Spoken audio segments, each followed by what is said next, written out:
And the thing But I got to say this, Breeze was pretty sharp. Um, yeah, he was. and he didn't force any poor passes this game, which I appreciated. He didn't have any questionable throws, in my opinion. Um, I do say this: we've got to really figure out what's going to happen with this tight end situation.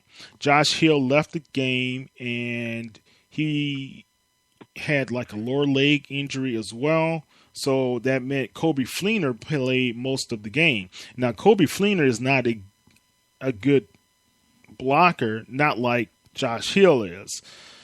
Still, that leaves us, if Josh Hill is out for the next game, we only have Manhurts to be able to come off the bench and pick up that role. So it'll be Fleener and Manhurts for the next game. So we will see what's happening. Saints had a prime opportunity to tie Tampa Bay, who defeated the Atlanta Falcons today.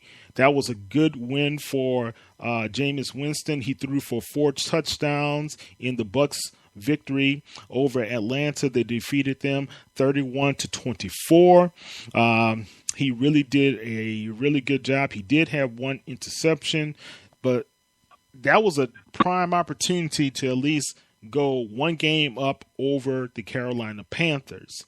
And any win would have been better than their win, in my opinion. Yeah, right? because the thing is with the Saints is that you don't now you have a whole bunch of questions with this team on defense again. You got and then the Saints they've had major injuries early now in the season with Kikaha, King Lewis leaving the team. Now you have Josh Hill, Delvin Breaux. You know, they're losing key players and key people. You know, Ellerby. I mean, it's just I don't know. I don't know. You know, all they can do now is go to prepare for the Giants. But just right now, honestly, looking at what I saw today, Saints are gonna probably wind up again 7-9 if they're lucky, man. It just doesn't seem to be there for this team. They don't. I just don't. I'm be honest. I just don't think this team. Not the players they don't mean to, but it seems that the team doesn't have any heart. Drew has heart on offense. On defense, there seems to be nobody with any heart to galvanize this defense. You know, and Laurinaitis is new. And it's going to take him time to develop continuity with calling the plays and understanding who's playing with versus he played with for several years with the Rams. That just doesn't happen overnight. And that's one of the things that people have to realize. Continuity is very key. And we talked about this on the coach's office with Coach Rick Gibbs. You have transformed your team by 40% every year. Every year you got a 40% turnover. That's not good. That's not good because there's no continuity. There's no continuity. And where was Jarvis Bird and Kenny Vaccaro in the passing game? Where was they? Where were they once again? Where were they in the secondary? Where are the safeties that are not making any plays? Well, Vaccaro had more activity than Bird did. Bird, on that long run, he was just outran. That kid, Rashard, just outran him. He was the safety valve because Vaccaro was playing closer to the line. But Vaccaro, I believe, he missed the tackle. Oh, no, I apologize. He missed the tackle, and Bird could not track him down. So Vaccaro, I still believe he should have been double teaming that Crabtree guy. Yeah, where was Vaccaro on the 2-point conversion? Where was he? I told you he was in the end zone as the safety in the end zone. That's why I was like, why are you in the end zone? You know they're going to go for a fade.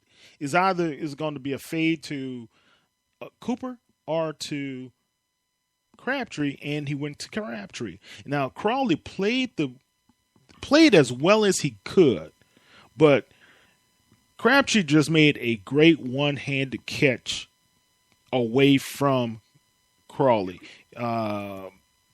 He put the ball where he should have put the ball. The only place he really could have put the ball. That's when a veteran always outplays a rookie, and that's why I do not agree with this.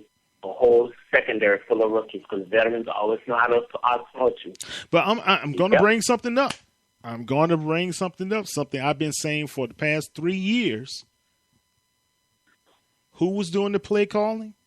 Pete Carmichael. And the offense looked sharp. Didn't I tell you? They started off on that first drive, but after that, they got their acts together. I thought also was key that first drive in the second half when the Saints could have really put them some distance between them, and they did nothing on that first drive of the second half after the Raiders punted. Right. I thought that was the key area where the Saints could have put a lot of distance. Then we know on the next drive they had the 98-yard bomb to Cook. I thought the Saints had opportunities to put this game out of reach, and they failed to do so. And unfortunately, with this offense, because of the defense, the Saints are going to always need about 35 to 40 points. And that's just not realistic for this offense to score that. Well, questions are going to have to be answered by Dennis Allen as well.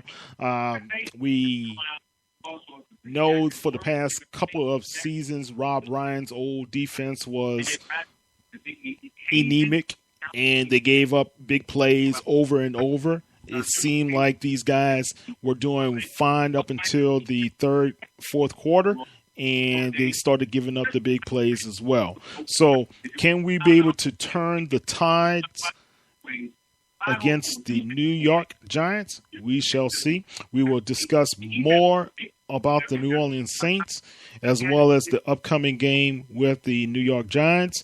We will have the Who Dat Confessional on Tuesday night at 7 p.m. We will have Saints News Radio on Wednesday night at 8 p.m. And we will have From the Coach's Office at 8 o'clock on Thursday. And the Professor Speaks.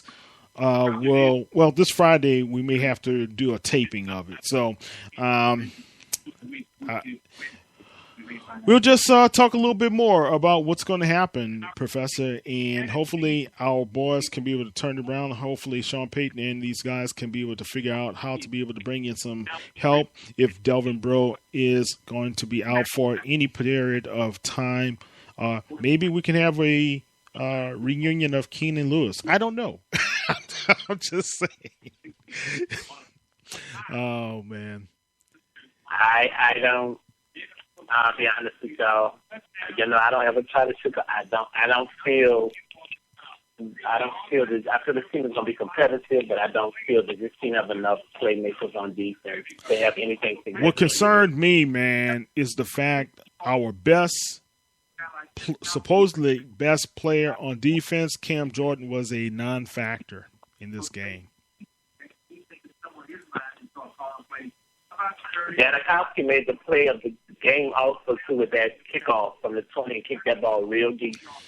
And also, I'm glad you said that, because what concerned me was how Marcus Murphy was running back those plays. I don't care if you have the wedge in front of you or whatever. He had holes to the right and to the left on a couple of those kickoffs, and he did not take advantage. I don't know if these guys had got into his mind to say you better hold on to the ball more than try to make some plays. Yeah, I bet that's what then happened to him. Yep. Because he looked very tentative. He looked very tentative. I felt that he's tentative. I felt that too. This is what happened with young players. The Saints, I don't know what's going to happen with Drew after next year. Maybe as I said before, I look for this team to be better next year. But the problem is that could be Drew's last year. We have wasted Drew Brees, and it's very sad. It's very sad. Yeah, well, it's very sad that we have not assembled the right people around on defense for this man. Well, I said it on Wednesday. I thought they should have gone for a 3-year deal versus this 2-year deal. But anyway, this is Kyle T. Mosley of Saints News Radio. We will be on the air for the rest of the week. Hopefully you guys can join us. Don't forget to go to www.saintsnewsradio.com to be able to pick up our podcast and listen to all the talks of the past week. And Professor, you were prophetic. You said it was going to be wide left with Lutz. You said it earlier this week, and it was the truth. I really hope I was wrong, but I kept having that dream. When he changed that kicker, and I'm not sure Paul Best would have made no 61-yarder as close, but that's all I kept seeing. And it's wide left, but what sticks with me more than that one was when he missed the 50-yarder.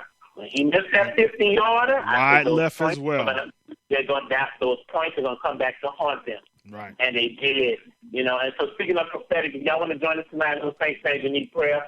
Join us tonight, listen live at 8 o'clock. We'll be streaming prayer service that I normally do with my family, extended family, at 8 o'clock Eastern on the Real Wealth Network, because I know some of y'all are about ready to, in the Prince Party, you're probably drinking up a storm. You're so angry right now, you can't even hardly sleep. But calm down. It's just football. It's just one game, and we still have 15 games to go. They can turn it around. They can turn it around. We know one thing. We have an offense that showed up, that they looked bad in preseason, but they seem to have gotten their act together. Now let's just hope the defense. So 8 o'clock, Real Wealth Network. You can listen to it live if you want to join and you need prayer. You can call to 504-446-1700. I will have it being streamed live at that time. All right, Professor, we'll talk later. Saints fans and Who Dats, have a great week. All right. Later, everybody. Who Dat? Hold your hands up. Bye.